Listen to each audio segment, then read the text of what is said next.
Uh, First, it's an honor and privilege to be able to speak here tonight. My first Wednesday night sermon. 오늘 저녁 짧은 말씀을 나누도록 하겠습니다. 네, 말씀을 시작하겠습니다. 새 한 마리가 있었습니다. 하루는 그 새가 하나님께 물었습니다. 하나님은 왜 무거운 날개를 2개씩이나 양 어깨에 달아 놓으셨습니까? 그러자 하나님께서는 네가 날 수 있는 그것은 그 무거운 날개 때문이란다 라고 대답하셨습니다. 우리는 하늘을 날기 원하지만 무거운 날개는 싫어합니다. 무거운 짐을 싫어합니다. 모세도 엘리샤도 짐이 무거워 이제 죽여달라고 호소했습니다. 하지만 그들은 그 짐 때문에 자신들이 존재하고 있음을 몰랐습니다.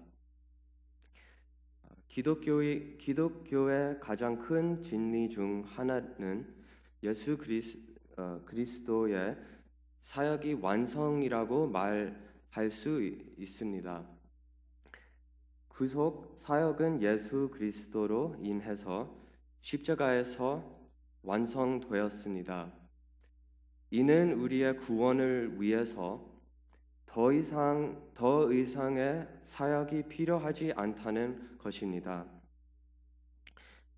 하지만 요한복음 19장 30절에 예수님께서는 십자가 상에서 다 이루었다고 말씀하심으로써 구속의 사역이 완성되었지라도 아직도 계속해서 진행되는 사역이 있습니다.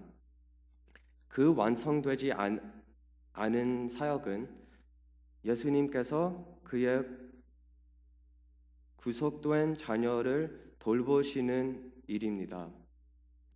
우리가 하늘의 영원한 안식에 들어갈 때까지 예수님은 하늘나라에서 우리를 위해 중보 기도하고 계십니다. 로마서 8장 34절은 말씀합니다. 누가 정죄하리요? 죽으실 뿐 아니라 다시 살아나신 이는 그리스도 예수시니 그는 하나님 우편에 계신 자요 우리를 위하여 간구하시는 자시니라. 영어로는 Jesus is interceding for us. 예수님께서 하늘에서의 사역을 계속 하시는 것처럼 이 땅에서 우리의 사역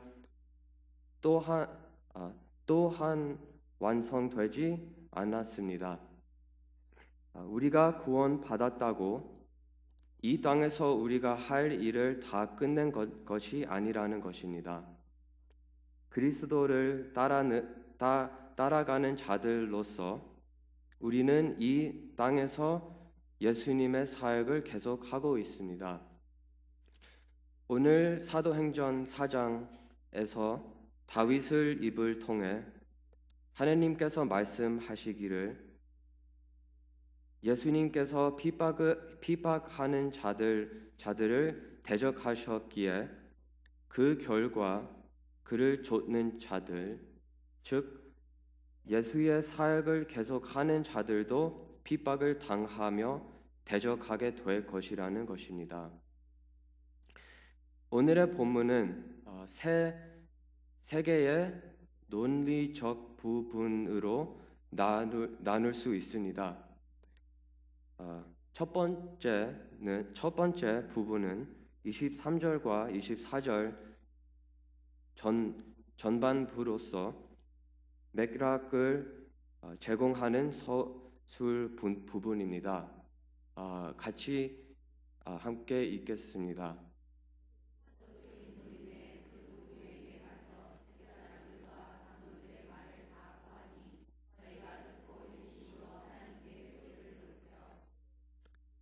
네. 두 번째 부분은 24절 후반부부터 26절까지로서 다윗 왕의 말을 인용해서 하는 성도들의 기도입니다. 또 같이 함께 읽겠습니다.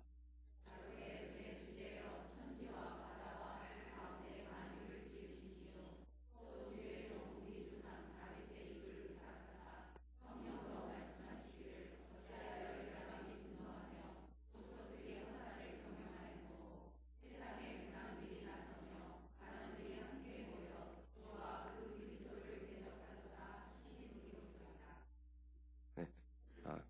그리고 세 번째는 왜 다윗의 말을 인용했는지에 대한 이유를 설명합니다. 네, 마지막으로 같이 읽겠습니다.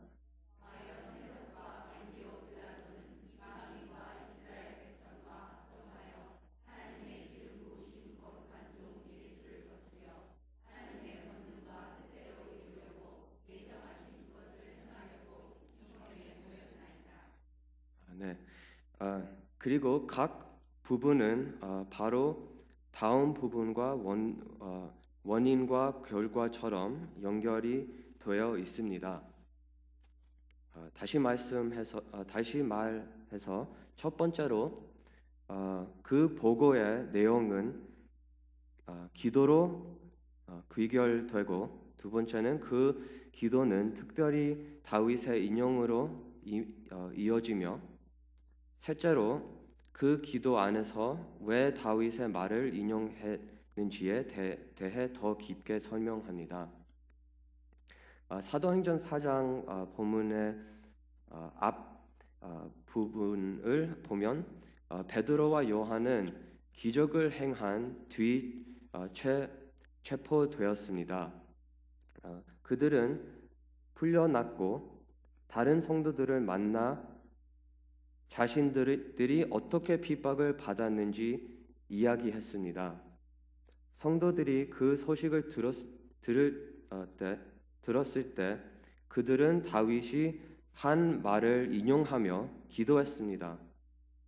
다윗은 예언하기를 이 땅의 지배자들이 주님을 대항할 것이라고 말했습니다. 27절에서 성도들은 기도했습니다. 그리고 지배자들이 예수를 핍박했다고 말했습니다. 여기서 우리가 주의할 점은 예수님은 하늘에 계신다는 것입니다. 그러면 성도들은 베드로와 요한이 핍박을 받고 있을 때 왜 지배자들이 예수를 핍박하고 있다고 말했을까요? 그것은 베드로와 요한이 예수님의 사역을 계속하고 있었기 때문입니다. 우리도 이 교회에서 예수님의 사역을 계속하고 있습니다. 우리가 그렇게 하는 동안 반대와 곤경에 직면하게 될 것입니다. 우리는 우리를 대적하는 세력을 만날 수 있습니다. 그러나 그때 우리는 그들이 예수님을 대적하고 있다는 사실을 이해하고 있어야 합니다. 그러나 28절에 나타난 주제는 베드로와 요한의 사역을 통해서 나타난 27절에 말씀된 이스라엘 백성들에 의한 예수님에 대한 핍박은 하나님의 뜻에 따라서 일어나고 있었다는 것입니다. 하나님의 권능과 뜻대로 이루려고 예정하신 그것을 행하려고 이 성에 모였나이다 라고 말씀합니다. 하나님께서 당시 진행되는 일을 모르고 계신 것이 아닙니다.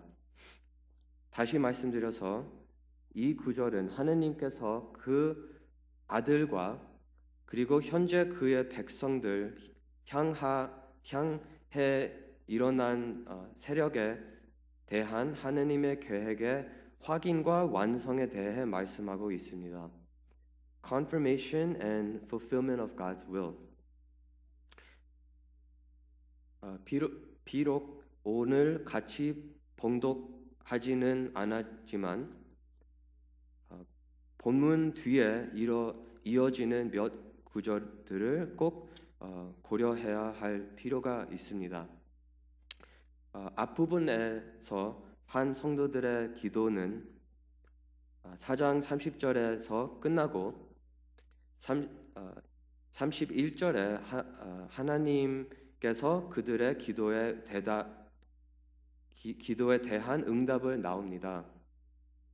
그런데 29절에 보면 성도들은 하나님께서 아주 놀라운 기도를 하는데 하나님의 말씀을 계속해서 전하게 해달라고 간구하고 있습니다. 주여 이제도 저희의 위협함을 하감하옵시고 또 종들로 하여금 담대히 하나님의 말씀을 전하게 하여 주옵소시며 한국어 성경 그 말씀에 안 나와 있지만 영어 구절에 보면 continue가 있는데 아시다시피 이 말은 계속하다란 뜻입니다. 죽음의 협박 가운데서도 그들은 사역을 계속하기를 하나님께 간구했습니다. 많은 경우 우리의 삶에서 힘든 상황, 어려운 상황이 오면 포기하고 싶어질 때가 있습니다. 그러나 오늘 말씀 나오는 초대 성도들은 포기하지 않았을 뿐 아니라 오히려 계속 전지했습니다. 그리고 그들이 자기 가지고 있는 힘만으로 계속 할 수 없다는 것을 알았기에 담대함을 달라고 간구했던 것입니다.